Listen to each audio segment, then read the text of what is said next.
నమస్తే, నేను దాస Nagaraju, BJP SC Morcha రాష్ట్ర అధికార ప్రతినిధి తెలంగాణ. ఏదైతే మరి మే 7వ తేదీ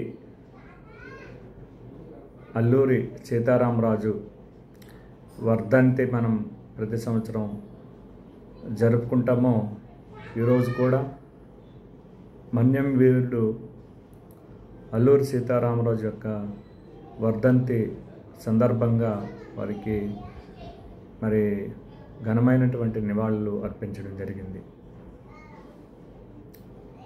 కొద్ది కాలమే, అంటే 27 సంవత్సరాల కాలమే వారు మరి జీవించినప్పటికీ కూడా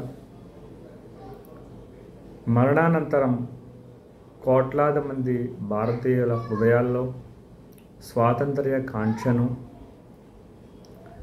రగిల్చి స్వాతంత్ర్యం కోసం పోరాటం చేసే స్ఫూర్తిని వారు కలిగించినటువంటి సందర్భాన్ని మనం వారి వర్ధంతి సందర్భంగా గుర్తు తెచ్చుకోవాలి.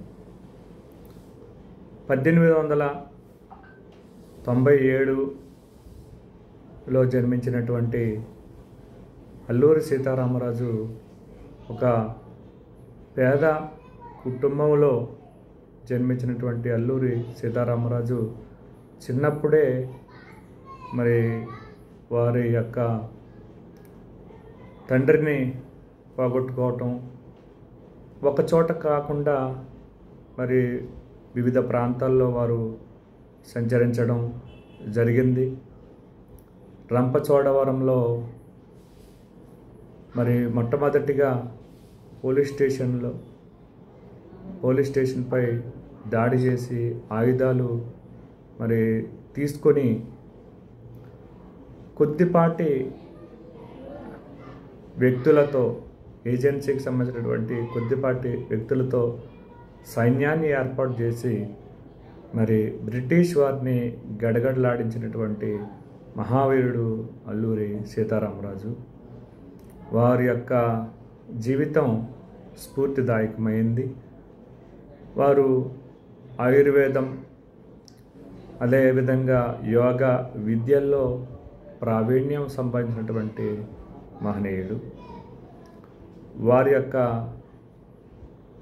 జీవితాన్ని ఆదర్శంగా తీసుకుని, దేశం పట్ల వారికి ఉన్నటువంటి దేశభక్తిని ఆదర్శంగా తీసుకుని మన జీవితాల్లో మరి అన్వయించుకోవాల్సినటువంటి అవసరం ఉందని సందర్భంగా తెలియజేస్తూ మరొక్కసారి వారికి హృదయపూర్వకమైనటువంటి ఘనమైన నివాళులు భారతీయ జనతా పార్టీ ఎస్సీ మోర్చాగా తెలియజేస్తూ సెలవు తీసుకుంటున్నాను. జై అల్లూరి, జై జై అల్లూరి.